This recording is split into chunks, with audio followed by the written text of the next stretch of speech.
So thumb sucking, great question.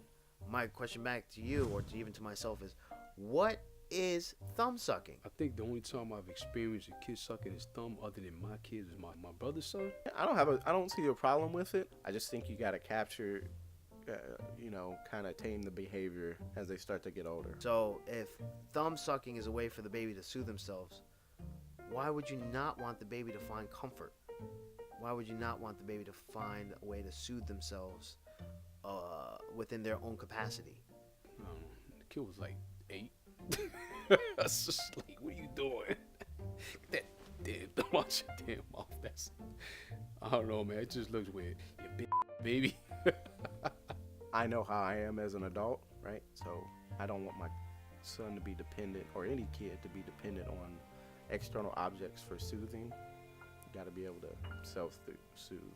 Lifetime thumb sucking is a negative because research has shown that thumb sucking is usually a result of child molestation. That's the result.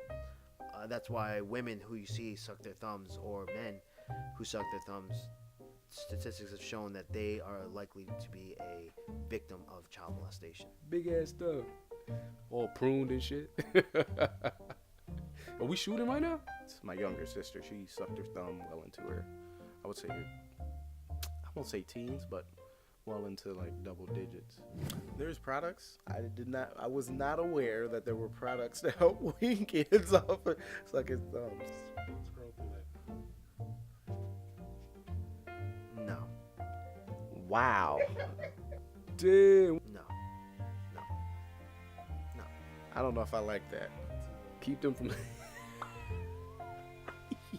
This is hilarious. No. I don't know if I like that. It's like it stops your thumb. Would you do it for both? Anti-thumb sucking device for your elbow. I am not going to immobilize her arm from use. Nah, man, that's disturbing. That looks like some child abuse. No, I'm not gonna embrace her.